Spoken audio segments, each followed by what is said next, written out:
मुल्क से निकाल दिया गया, उसी तरह भारत के मुसलमानों का हशर करने की बातें की जाती हैं। कहा जाता है कि 20 लाख मुसलमानों का कत्ल कर दिया जाए, मगर आपको जानकर हैरत नहीं होगी, आपको ताज्जुब भी नहीं होगा कि जब मुसलमानों को कत्ल आम की दावत दी जाती है, मुसलमानों को बर्बाद करने की बातें की जाती हैं, तो किसी एक को भी उत्तराखंड की हुकूमत ऐसी बुज़दिल और मुखन्निस हुकूमत है कि इन धर्म संसद में इस तरह की नफरत की बातें करने वालों के खिलाफ एक को भी गिरफ्तार नहीं किया जाता।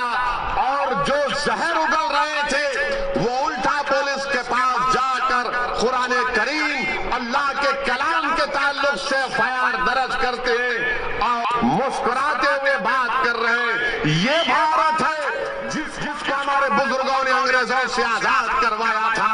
ये जो मौजूदा भारत है ये वो भारत नहीं है जिसको सन 57 की जंग आजादी में हमारे बुजुर्गों ने अपने खून से सरजमीन को लाल किया था। अगर हमने इस मुल्क को आजाद किया, इसमें बढ़ चढ़ कर हिस्सा लिया, हमने काला पानी की सजा काटी, हमने भीख नहीं मांगी, तो आज हमारे वतन में हमको धमकियां दी जाती हैं कि तुम्हारा कत्लेआम किया जाएगा, तुमको रोहिंग्या मुसलमानों की तरह तुम्हारा हाल कर दिया जाएगा। अरे कौन सी जमहूरियत की तुम बात कर रहे हो? कौन से संविधान की मोहब्बत में तुम काम कर रहे हो कि एक को भी गिरफ्तार नहीं करते, एक को भी गिरफ्तार नहीं करते?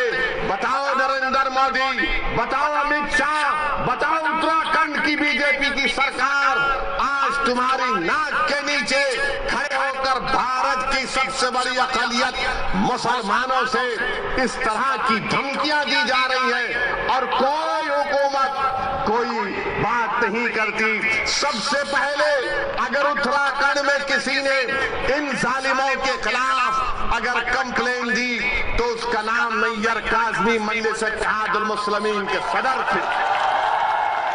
उन्होंने जाकर पुलिस स्टेशन में कंप्लेन दर्ज कराई। अब नैयर काज़मी मुझसे कह रहे थे कि उत्तराखंड में जगह जगह पर उसके खिलाफ एहतजाज हो रहा है, तो उत्तराखंड की बीजेपी की सरकार नैयर काज़मी के पास अपने लोगों को भिजा कर कहती है कि नैयर काज़मी, अगर तुम एहतजाज को बंद नहीं करोगे तो हम तुमको जेल में डाल देंगे। मैं उत्तराखंड की सरकार से कहना चाह रहा हूं, जेल में डालना डाल दो, मगर याद रखो तुम हक की आवाज को दबा नहीं सकोगे।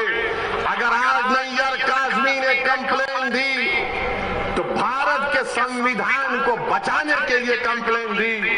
अगर आज मजलिस आवाज उठा रही है उत्तराखंड के धर्म संसद में जो जहर अफशानी की गई इसलिए कि भारत को बचाना है, ये भारत जो हमारा देश है, हमारा वतन अजीज है, इस भारत का कोई मजहब नहीं है। ये भारत ना हिंदुओं का है, ना मुसलमानों का है, ना ईसाइयों का है, ना सिखों का है। ये भारत किसी का भी नहीं है, ये भारत सबका है, चाहे वो खुदा को मानता हो या ना मानता हो। ये भारत की खूबसूरती है।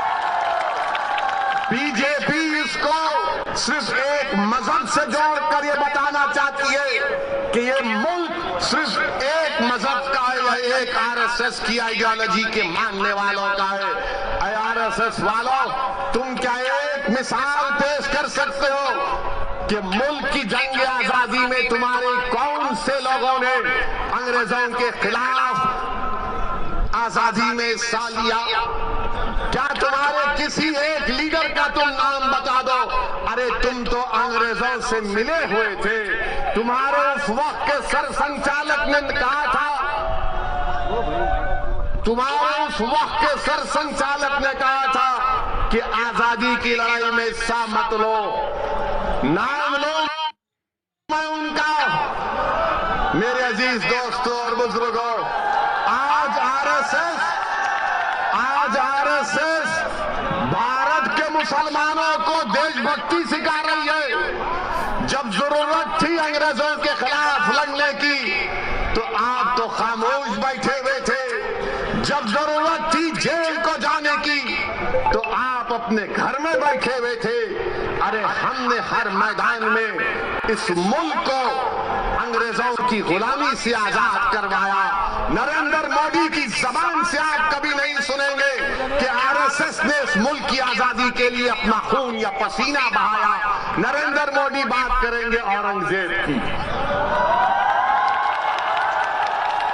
नरेंद्र मोदी बात करेंगे शिवाजी की, नरेंद्र मोदी कभी बात करो सन 57 की जंग आजादी में।